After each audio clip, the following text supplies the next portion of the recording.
What up, back to a family? Let's get into some key things that you need to know while we chase this bag together.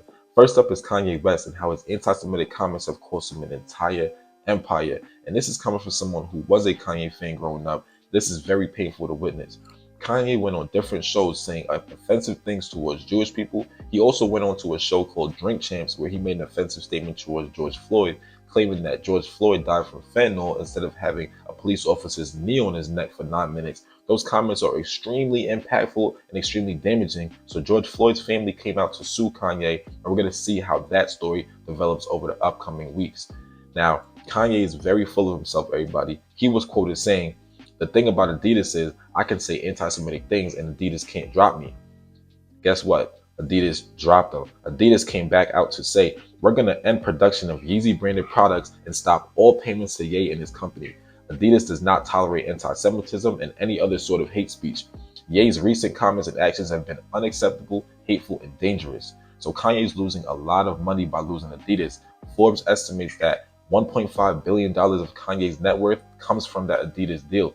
He does have $400 million from real estate, cash, his music, and his partnership with Kim Kardashian on Skims, but he lost a lot of business behind these comments. There are some other companies that dropped their partnerships with him as well.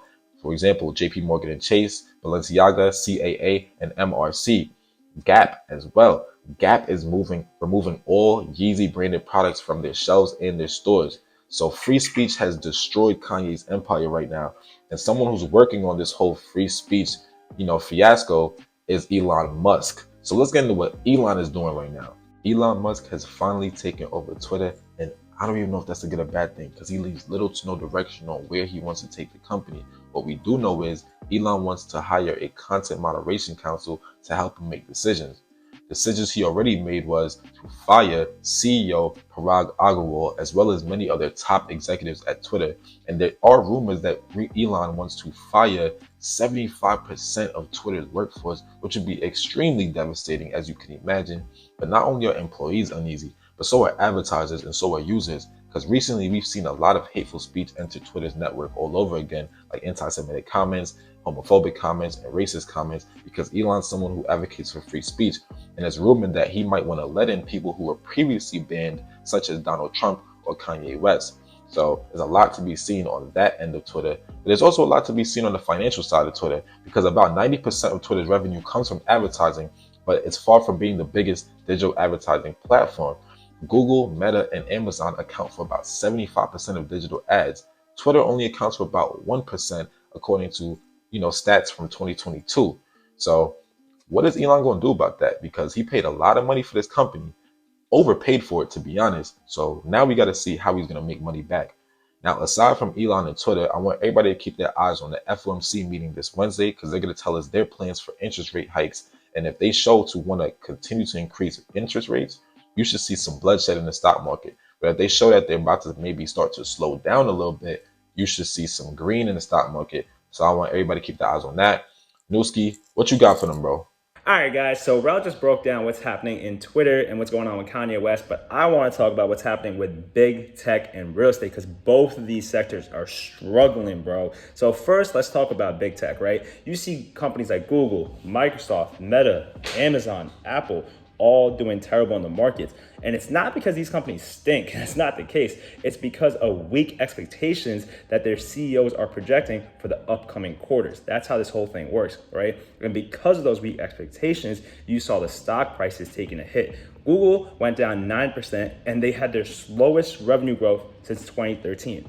And that also reflected poorly on YouTube, which is obviously a part of Google. Let's talk about Microsoft. Microsoft had their worst day since March of 2020, and that reflected a decrease of 7% in their stock price. Meta, we all know what's going on with them. I'm not going into too much detail, but anything Zuck says gets used against him because the regulators just don't like this dude. I don't know what it is about him. They're just not fans of him. And the whole metaverse space and the whole VR space, that's hurting their stock price a lot because people just don't get it. Then Amazon hit as low as $89. $89. Just think about that for a sec. That means you can actually get one of the best companies in the world at a very discounted price. Finally, Apple also reported earnings, and they weren't the best because of weak expectations and guidance. and that reflected poorly on their stock price. Does this mean all these companies suck? No. Once again, no. It just means that you can buy these companies at discounted prices and they're expecting a slowdown in growth. That might be a trick because they might just be saying, yo, we're expecting this to happen just so they can prepare everyone, and then they destroy expectations and then their price goes up.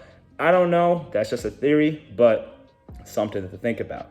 But let's talk about mortgage rates and mortgage applications, because the real estate market is also starting to take a hit, and it's because of the interest rates once again. So mortgage applications are 42% lower than they were in 2021. The mortgage rates are 7% now, as opposed to 3% at the start of the year.